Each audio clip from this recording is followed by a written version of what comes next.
Well, good morning, good afternoon, good evening, everybody, and welcome back to another episode of Midgard Golf. And we're out here today, back in Colorado, finally, on the channel here, playing up in Englewood, Colorado, little kind of southern suburb of the greater Denver area, at the Inverness, well, the club at Inverness, at the Hilton Resort there. Just a gorgeous course. I've been looking forward to playing this course for a while now. And actually, I believe Zach Redford came out here and vlogged this course a while ago. So I've been itching to come out here and try my hand at it, see what I can clean up on the day here. So, and if you're liking this content, do us a favor and throw us a like on the video here and a subscribe on the channel. You know we'd love to see you back. And we definitely have a whole lot of excellent footage coming your way from a bunch of different courses out there. So anyway, not going to want to miss it. Yeah, hit that subscribe button. You'll be thankful later. And we'll be thankful. And we'll be so thankful that in 29 more subscribers as I record this video, we will do another hat giveaway here. And they are branded Bills hats, and I don't sell them with the Midgard logo on there. Really nice hats. 80 bucks a piece it cost me for these hats. Super high quality. It's like their Elite Pro, version hat there. Really, really nice. Wear mine, every day I'm vlogging out there. It's fantastic. So anyway, and there's only two ways to get one of those hats. Like I said, I don't sell them. One way is to be featured in a video with us on Midgard Golf here, and the other way is to win one of those hat giveaways. So smash that subscribe button, get us up to the next 100, and we'll give away another hat. Okay, so to the first hole here, and I'm playing this course from the white tees. That's one up from the tips. So total yardage for me at the end of the day will be 6,454 yards, and the course tips out at 7,057 yards. So modestly lengthy indeed. And let's see here. The rating for me is 70.1, slope 138, and then rating from the tips is 72.9 with a slope of 144. If you're interested. So anyway, this first hole here, kind of a slight dog leg left, good opener here. And not a whole lot to worry about. You've got pretty heavy tree line that's guarding you from smacking the kind of hotel buildings, sort of stuff over there off to the left of the tree line if you happen to really crank one hard that way. So hopefully that doesn't happen to you and those trees protect you from doing that. And then off to the right early will be the driving range, and after that you've got some more tree trouble to deal with as well. So far as bunker trouble is concerned, right at kind of the break in the dog leg there on the right side of the fairway, you've got one sizable bunker. And then once you make your way to up to the green, there's one more bunker right kind of on the right side of the fairway, but at the tip of it, just after the fairway sort of runs out. And then there's kind of a green side bunker to the front left of the green there. And that's pretty much all you got to deal with. So, yep, cool hole. And I am trying out this arm lock putter for my first time here. I've played a couple of rounds with it now, but not on camera. So just kind of giving it a shot, seeing how I like the arm lock putting style here. And I'm hitting a Bettinardi Antidote blade there. So center mounted, and it's lie angle balanced. So without further ado, let's give it a rip, driver in hand, and see if we can't get on this green in regulation. Let's check it out.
All right, ladies and gents, and here we are off to the second hole, and the first of two par fives that exist on this entire golf course. So, yeah, not a whole lot of places to attack on this golf course. It's more or less survival. It's a par 70 course, and still, at 64, 54 there, you would think that there'd be your standard four par fives there, but there's not. So, yeah, by that it's kind of brutal out here, kind of tough. So anyway, but this hole here, right off the bat, our first opportunity to try to score something good on the card here.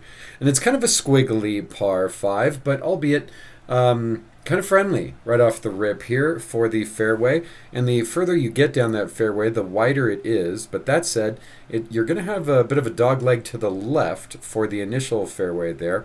And then after that, once you run out of the first fairway, it's kind of a triforcated fairway the rest of the way, where you've got some rough length stuff that goes, pretty steeply downhill onto the second fairway. That's then again cut off by sort of a goat trail sort of deal down there, and then you've got yet a third fairway that's just kind of a green-sized fairway, really a large green-sized fairway right before the green itself. So far as bunker trouble is concerned, on the first fairway at that dog leg to the left there, you've got one bunker there off to the left, tree trouble on both sides, so you really don't want to miss anywhere here, I'd say. And then for your second shot, you will have a nice sizable lake off to the right to contend with for some really unfortunately bad hit shots. Once you get up to the green, you're going to find that it is completely guarded on all sides except for the back right by bunkers. You've got two on the left, two on the right, and then one giant bunker right up front that guards the entire front of the green. So, yeah. While I would say this is a gettable par 5 at 493 yards, tipping out at 562, if you do go for it and try to get there, then there's a pretty good chance if you miss this green that you're going to be hitting a greenside bunker shot for your third shot. So, without further ado, driver in hand, just trying to keep it left and put it somewhere out in this more or less infinity fairway. Let's give it a rip and see what we can do.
All right, ladies and gents, and here we are off to the third hole in our first par 3 of the day here. First of 4 par 3s that we will have on this course, and they all have their kind of flavor of challenge to them. There's no real easy par 3 on this course, I'd say. So, anyway, this first one here should have played for me at 178 yards, but for some reason they had the tee boxes stacked up this day, and it was only playing about 145 for me. So I've got the gap wedge in hand to get after it. But yeah, it should have been about an 8 iron for me on this hole. Anyway, and it tips out at 219, so very lengthy par 3 indeed from the tips there. That said, does play a fair amount of ways down there, downhill. So yeah, probably playing a little bit shorter than the number would suggest there. Let's see here. So far as trouble, you've got the lake right in front of you and kind of off to the right. That guards most of the front of the green there. And then apart from that, you've just got a bunker to the left, bunker to the right, and that's about it. So anyway, that said, you do have a fair amount of distance long of the green, especially long left. And it is a pretty sizable green to attack as well. So I'd say that if you're looking for the safe miss there, I'd say actually long and left would be it. So if you're kind of in between numbers to hit the yardage for whatever tee box you're playing from, if I was you, I would pick the stronger club and just try to hit it smooth. And if you end up going long of it, then happy days, whatever. If you end up in that kind of small cluster of trees to the long right, then, well, it is what it is, but at least you're not in the drink. So, anyway, like I said, gap wedge in hand, let's give it a rip and see what we can do.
All right, ladies and gents, and here we are off to the fourth hole. And it's just a 367-yard par 4 for me here, and tipping out at 420 yards. So this hole here, it looks a lot more scary from the tee box, I'd say, than it really is. It looks like it's a hotel hallway where you absolutely have to hit a picture-perfect shot, and you're just royally dead in some tree trouble if you don't. I don't know if I would swing a little more free than that is what I'm trying to say, because while if you do seriously carve one to the right, then yes, you will find yourself in some tree trouble, and kind of same thing if you really hook one bad to the left, but the further down you go, the thinner the trees get. So if I was you, I would try to get as much distance as you can on this hole here. And the further you can poke that ball out there, the more forgiving the fairway will become. And not just the fairway, but the rough on either side of it. So, I'd say this is more of a grip and rip hole. So far as bunker trouble is concerned, right at the beginning of the fairway there, you've got two bunkers there off to the right. And as you get to the green, you will again find yourself a green that's heavily guarded by bunkers there. You've got two in the back there, one to the back left, one to the back right, and then three right up front. A small one that's right in front of the green, and then a rather sizable one to the front left, and then kind of a medium-sized green over there off to the front right next to this big old tree that you probably really don't want to flirt with. So I'm definitely saying that the good miss here is the left side of this fairway, just because it thins out faster there than it does on the right so far as the tree trouble is concerned. And past that, you're probably going to give yourself a better angle onto this green, and you'll have elevation advantage up onto this green as well if you do keep the ball to the left side of the fairway. So anyway, that's what I'm saying is the play. So, driver in hand, let's give it a rip down here. As the hole does kind of dog legs, what I was trying to say there, a little bit to the right, a fade shape is probably preferred, right, to get out there.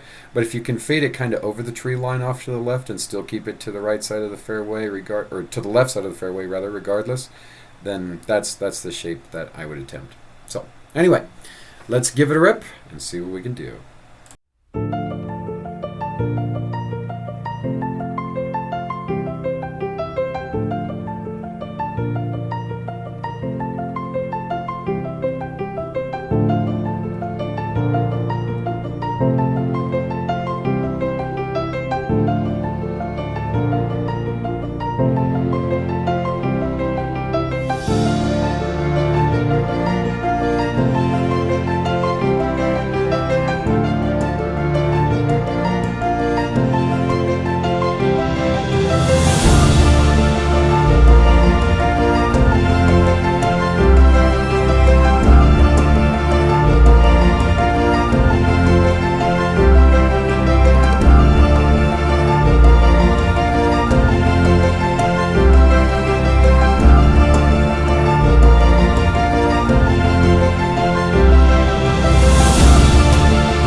All right, ladies and gents, and here we are heading off to the fifth hole. And what they say is the number one handicap on this course here. Playing for me at 377 yards and tipping out at a whopping 440.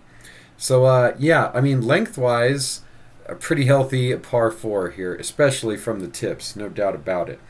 Is it the number one handicap? Yeah, you know what, I got to disagree with that. I think that there's several holes on this course that are harder than this one. I mean, number 7, yeah, for example, when we get up to that one, I think that one's harder than this hole, and they've got that as the number 5 handicap, so I don't know. I disagree, especially with how inviting this fairway is up here. Yeah, I just don't see it for the number 1 handicap. I mean, this is a grip and rip hole here. So, yeah, what you see is what you get. I mean, you do have a lake to clear there if you're from any of the tee boxes back of the forward tees.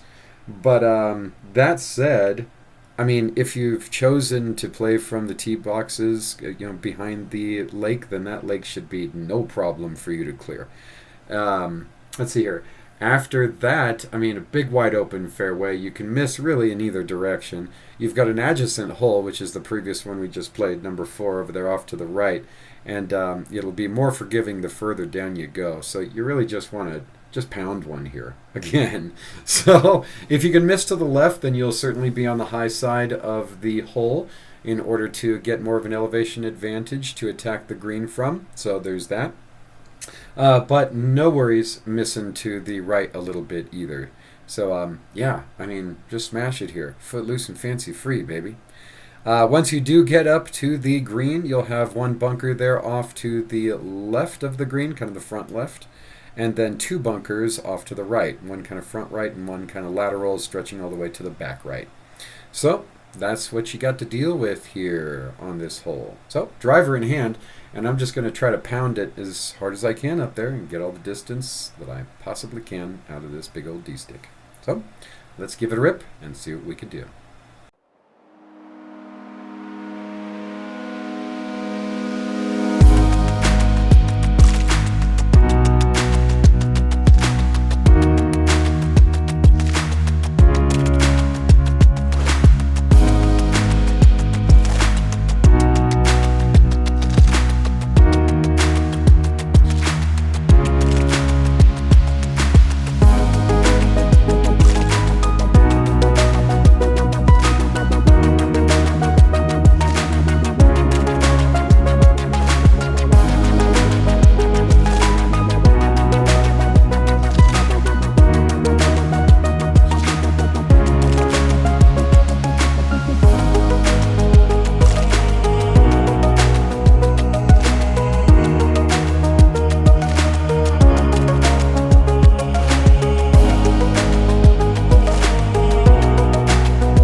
All right, ladies and gents, and here we are heading off to the sixth hole.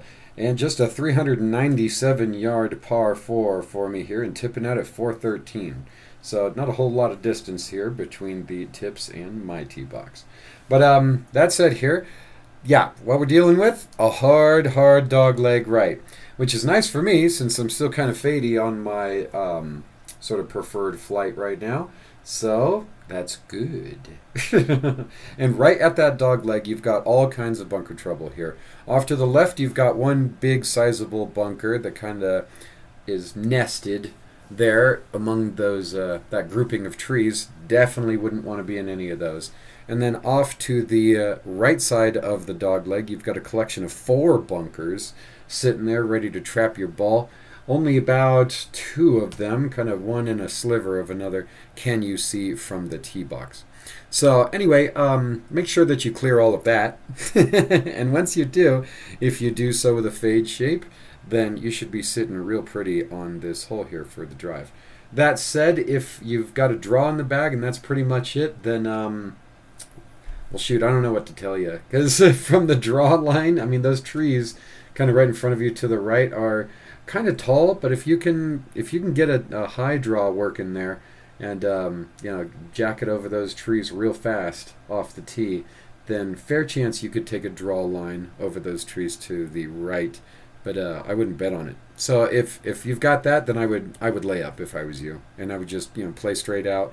Try to play it lateral with those bunkers, make a right turn, have a long shot on the green, and call it a day. If you do have a fade in the bag, though, especially a good natural one, then pound it, baby. Just take that line right down the middle of the fairway, maybe the left line, depending on how drastic your fade is, and just crush it all the way down there. So that's exactly what I am fixing to do here. And once you do make your way up to the green, you've got one bunker, again, nestled in some trees, short left, and then another one, much more sizable bunker to kind of the lateral right of the green. So that's what you got to work with on this hole. So again, driver in hand. Let's see what we can do about tackling this big old, basically 400-yard par 4 for me here. Let's check it out.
All right, ladies and gents, and here we are heading off to the 7th hole, a 427-yard par 4 for me, and tipping out at 452 yards, so pretty beastly of a par 4 indeed. That said, the entire hole plays pretty well downhill, so probably playing about 15-20 yards shy of the number there. But that said, pretty narrow fairway to hit as well. So, pretty heavy tree line right off the rip here to the left and right side. Once you run out of trees on the right side, you're going to be quickly greeted with a pretty sizable fairway bunker that encroaches all the way pretty much into what would have been halfway through the fairway if it wasn't surrounded also by rough length grass. So here, after that, about 30 yards or so further down the fairway and off to the left of it, you're going to find yourself another fairway bunker nestled amongst some trees over there as well. And that'll be the last bunker trouble that you've got until you find yourself at the green, at which point you'll see a pretty sizable bunker there, green side up front and to the right, and then another kind of strangely placed bunker there off to the back and left of the green that kind of stretches more to the back than it does, or like away from the green than it does to the back of the green. So it doesn't really hug the green. So anyway, kind of a weird bunker in my opinion. But if you end up in the back of that bunker, oh boy, that's going to be a really tough shot to get out of there and get up on top of the screen. So I would try to avoid that at all costs. Yeah, no doubt. So anyway, that's pretty much all you've got to worry about here on this hole. So far as the good miss is concerned, despite that bunker over there off to the right, I would still say that the right is the better side miss just because your angle on the green is more likely to be much more friendly. And you're going to run out of trees after that bunker real quick. So if you can carry that bunker off to the right, then it's going to be happy days pretty well down the rest of the way. Unless you happen to get in front of like this one big tree over there off to the right side of the fairway. That would just be a monstrous drive if you happen to get there. That would cause you some problems if you happen to get too close to it. But for most players, I'm not thinking that that's going to be that big of an issue. So, without further ado, driver in hand, trying to hit that little fade down there and miss to the right. Let's give it a rip and see what we can do.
All right, ladies and gents, and here we are heading to the 8th hole in our second and final par 3 for this first part of this two-part series out here at the club at Inverness, associated with the Hilton Resort in Englewood, Colorado. So, this par 3 here, 181 yards for me, 201 from the tips, so pretty healthy distance indeed.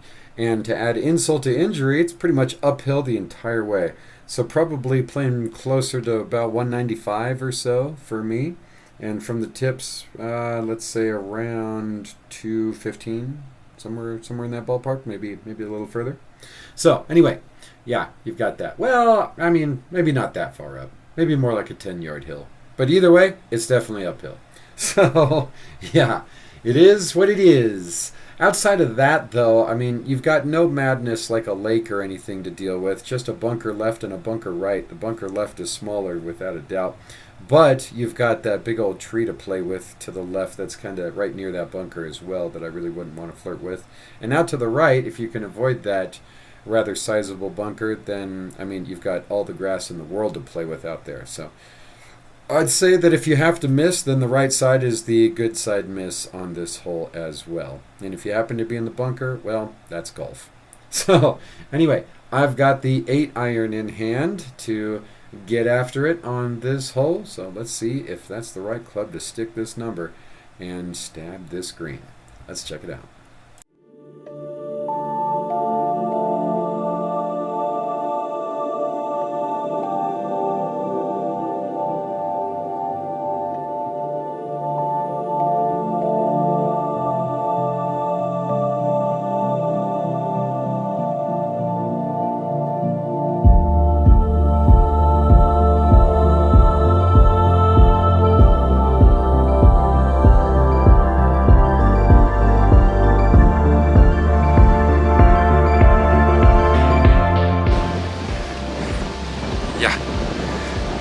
That's a great shot right there.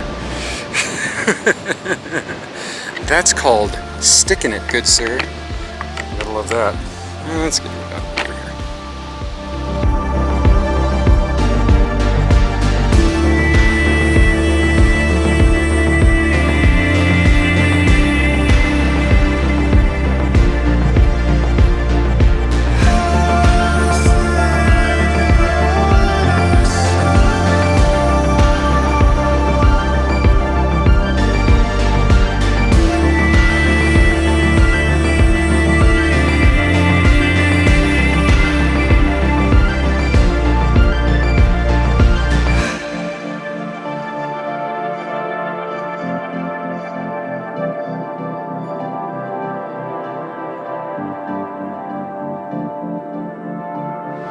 I thought that was more downhill than it was.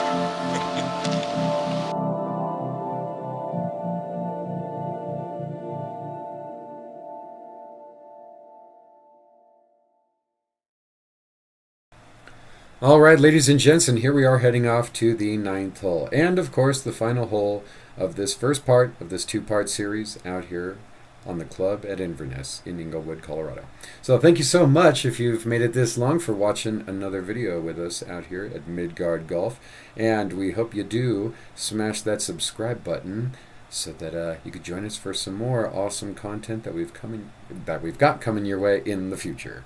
And check out some of the older content that we've got. There's some amazing courses that we've hung up on the channel that, yeah, certainly give you some trip ideas for some golf vacations. That's for sure.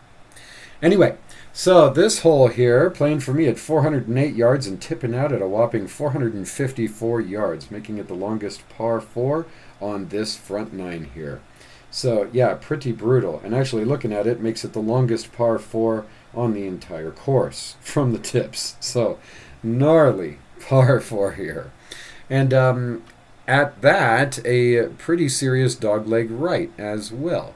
So not like a 90-degree turn or anything, but with the tree line, yeah, you're certainly going to want to be yeah, hitting a nice buttery fade out here as well. That said, if a draw is all you've got in the bag, then yeah, the trees are definitely far enough away from you to hit it over that tree line to the right and pull it back in to the fairway from there. However, depending on the shape of your draw there, you may end up making this hole a lot longer than it has to be. And it's pretty long as it is. So that would just be unfortunate. So anyway, yeah. So far as bunker trouble is concerned, obviously you've got trees on both sides of the hole, but no bunkers to worry about until you get up to the green, at which point you'll find yourself 2 bunkers just shy of the green and to the right, and then another single bunker, kind of this like tri-amoebic shape, off to the front and left of the green. And that's all of the bunker guardianship you have for this 9th hole green here. So, without further ado, big old driver in hand, and I'm just going to pound it down there and try to put that big old high fade on it and roast it down there as far as I possibly can. So, let's give it a rip and see what we can do. And until next time, as always, I hope you all have a wonderful day.